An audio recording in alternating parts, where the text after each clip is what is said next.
Welcome to this explainer. Today, we're diving straight into a truly mind-bending mathematical concept that bridges the gap between physics, biology, and data representation. We're looking at a fascinating framework called prime elementology, and specifically at a very clever tool within it known as the prime TB cut. If you've ever wondered how we might actually teach artificial intelligence to understand the hidden underlying architecture of reality, well, you're in the right place. Let's get into it. So, let's anchor our minds to a universally understood biological breakthrough and ask a highly provocative question. We all know CRISPR-Cas9, right? Those famous genetic scissors that completely revolutionized biology by letting us actually cut and edit physical DNA sequences. But what if we zoom out from physical matter? What if we ask, if CRISPR cuts biological code, what operator cuts identity? How do we mathematically slice apart a complex entity to reveal the data layers hidden right beneath it? To tackle that, we have a clear roadmap for this explainer to ensure we logically build our understanding step by step. We'll start with the ultimate representational knife, explore the CRISPR-Cas9 analogy, break down the anatomy of a cut, look at slicing through reality, and finally, why prime TB cut actually matters. All right, let's start with Section 1, the ultimate representational knife. Let's define what we actually mean when we talk about cutting in this context.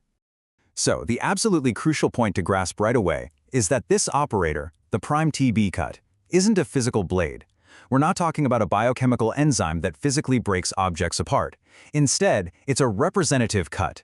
It operates entirely on the way an object is identified and categorized. It's kind of like looking at a massive, complex data set and finding the exact structural seams where you can neatly peel back the layers without destroying the actual information. It just reveals the prime structured seams of an entity's identity so we can see its core numerical nature. Moving on to Section 2, the CRISPR-Cas9 analogy.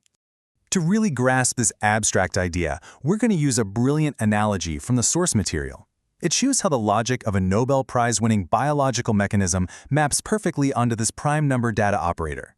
In CRISPR, your substrate is DNA. In prime TB cut, it's your input entity, like an atom or a protein.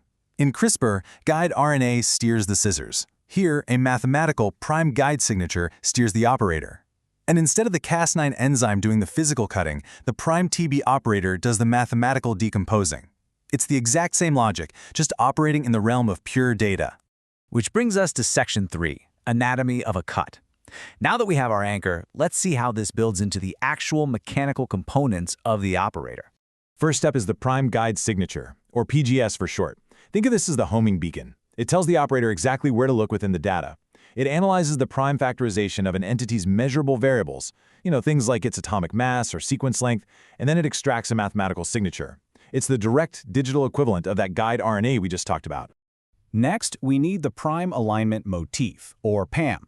See, the guide signature might point the operator to a general area, but the PAM acts as the final lock. It's a specific numerical structure, like a recurring prime number pattern or a prime power state, that absolutely must be present for a cut to even be possible.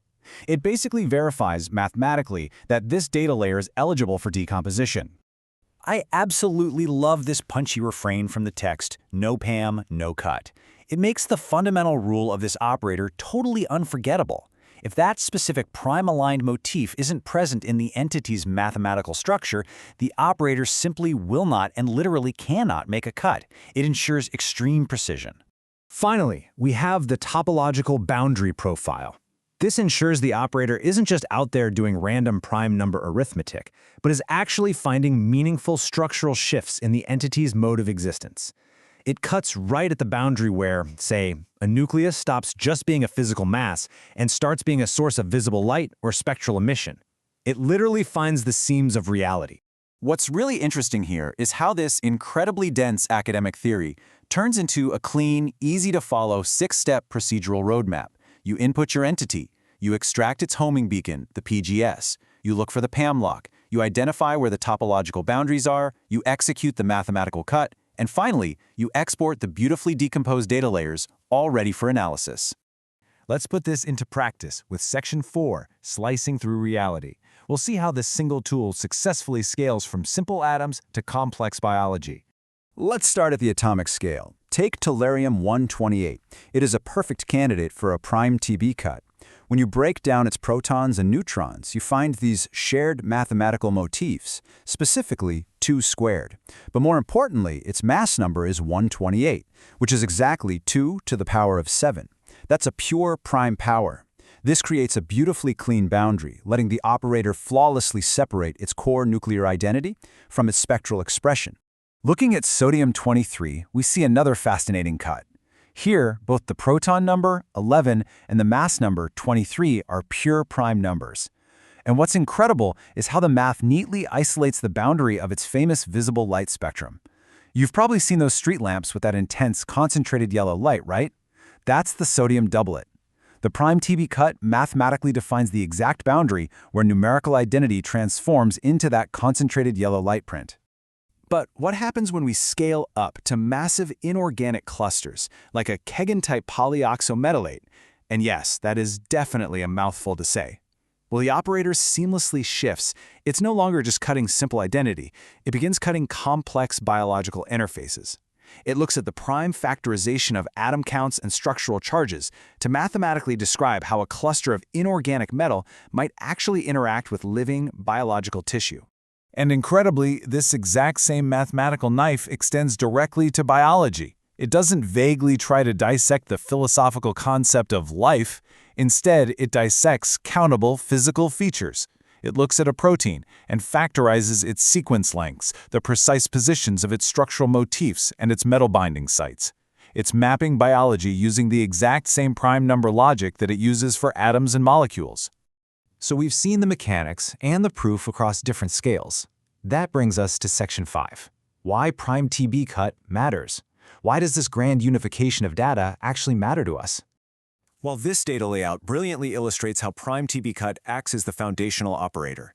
It explains why completely distinct scientific atlases like the Primulum grid mapping atomic identity, the decay shadow atlas, and the spectral atlas mapping light can all exist within one cohesive program.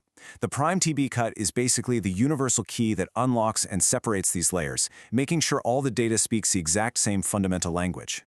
By structuring reality into these prime-readable layers, we unlock massive potential for training explainable AI models. Right now, a lot of AI is just a black box. We simply don't know how it makes its decisions. But with prime TB cut, we can feed AI structured, logically decomposed data. The AI can truly interpret complex physical and biological entities and then actually explain to us why it classified a biointerface or a spectral family a certain way based entirely on these prime data layers. CRISPR-Cas9 cuts genetic code. Prime TB cuts identity boundaries. I think this closing thought from the author perfectly summarizes the immense representational power of this new mathematical operator. While biology gave us the physical scissors to edit life, mathematics has now given us the digital scissors to dissect and organize the very layers of reality into structured data.